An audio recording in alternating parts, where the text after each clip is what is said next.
एक बार की बात है। दक्षिण के एक गांव में एक जुलाहा रहता था। वह बड़ा ही शांति प्रिय स्वभाव का था। कड़वा बोलना तो मानो उसे आता ही नहीं था। एक बार एक शरारती धनी लड़के ने उसको उसकी परीक्षा लेने की ठानी। उसने प्रण किया कि हो ना हो, आज मैं इस जुलाहे को गुस्सा दिलाकर ही दम लूंगा। वह जुलाहे के पास पहुंचा और लड़के को देखकर जुलाहे ने कहा, बेटा क्या चाहिए? लड़का बोला, काका मुझे ये साड़ी चाहिए, क्या लोगे? बेटा 2 रुपए।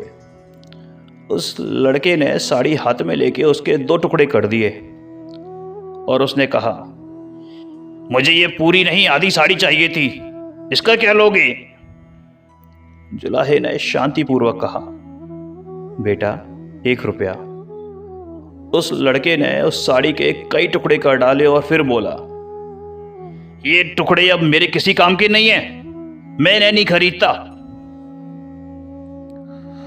जुलाहे ने बोला, तुम सही कह रहे हो बेटा, ये टुकड़े अब तुम्हारे किसी काम के नहीं हैं, लाओ ये मुझे वापस कर दो। उस लड़के ने शर्मिंदा होकर कहा, ये लो तुम्हारी पूरी साड़ी के दाम, मैं नहीं चाहता कि तुम्हारा मेरी वजह से नुकसान हो। लेकिन उस जुलाहे ने पैसे नहीं लिए और बोला, बेटा इन टुकड़ों को जोड़कर मैं काम में ले लूंगा, लेकिन अब ये तुम्हारे किसी काम के नहीं हैं, इसलिए इन्हें मुझे वापस कर दो। उस धनी लड़के ने धन के मद में कहा, तुम गरीब आदमी हो किंतु मेरे पास तो बहुत पैसे हैं, देखो मैंने तुम्हारी चीज खराब की है तो उसका घाटा मुझे ही पूरा करना चाहिए।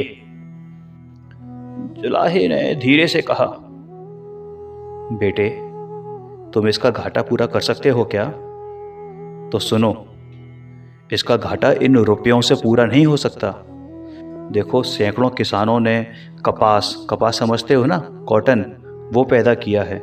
मेरी पत्नी ने उसका सूत काटा है, उसको रंगा है और फिर उसकी साड़ी बुनी है। इतने सारे लोगों की मेहनत बेकार गई। देखो रुपयों से इस मेहनत के घाटे को पूरा नहीं कर सकते हैं। जुलाहा बड़ी ही शांतिपूर्वक अपने बेटे की तरह उसे समझा रहा था। यह सुनकर लड़के की आंखें भर आईं। वह जुलाहे के पैरों में गिरकर क्षमा याचना करने लगा। जुलाहे ने उसे उठाकर कहा, बेटे अगर मैं 2 रुपए का लालच करता ना तो तुम्हारी जिंदगी का वही हाल होता जो इस साड़ी का हुआ है। वह जिंदगी किसी काम ना आती। एक साड़ी खराब हुई तो क्या हुआ, दूसरी बन जाएगी, लेकिन यदि तुम्हारी जिंदगी बिगड़ जाती तो दूसरी कहाँ से लाते?